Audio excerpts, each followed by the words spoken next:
టాలీవుడ్ బడా నిర్మాణ సంస్థపై కేసు నమోదైంది. తమను మోసం చేశారని పీపుల్ మీడియా ఫ్యాక్టరీపై ముంబైకి చెందిన ఐవీవై ఎంటర్టైన్మెంట్స్ కేసు పెట్టింది. పీపుల్స్ మీడియా సంస్థ ప్రభాస్ హీరోగా రాజసాబ్ అనే సినిమాను నిర్మిస్తోంది. అత్యంత భారీ బడ్జెట్ పై చాలా కాలంగా ఈ సినిమాను రూపొందిస్తున్నారు. అయితే 100 కోట్ల బడ్జెట్ తో పీపుల్స్ మీడియా ఫ్యాక్టరీ నిర్మిస్తున్న ఈ సినిమాకు ముంబైకి చెందిన ఐవీవై ఎంటర్టైన్మెంట్స్ ఆర్థిక భాగస్వామిగా వ్యవహరిస్తోంది.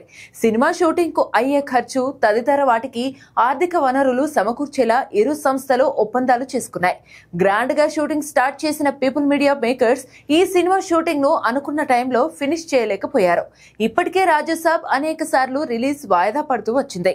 ఈ నేపథ్యంలో పీపుల్ మీడియా తమ ఒప్పందాన్ని ఉల్లంఘించిందని, సినిమా షెడ్యూల్ ప్రకారం పూర్తి చేయకుండా తమకు ఎలాంటి సమాచారం అందించడం లేదని, మేము ఇచ్చిన డబ్బులు ఎలా ఉపయోగించారనే దానిపై కూడా వివరణ ఇవ్వలేదని చెబుతూ ఢిల్లీ కోర్టులో కేసు నమోదు చేసింది. అలాగే మేము ఇచ్చిన డబ్బులో ప్రస్తుతం 218 కోట్లు తిరిగి ఇవ్వాలని ఐవీవై సంస్థ డిమాండ్ చేస్తుంది.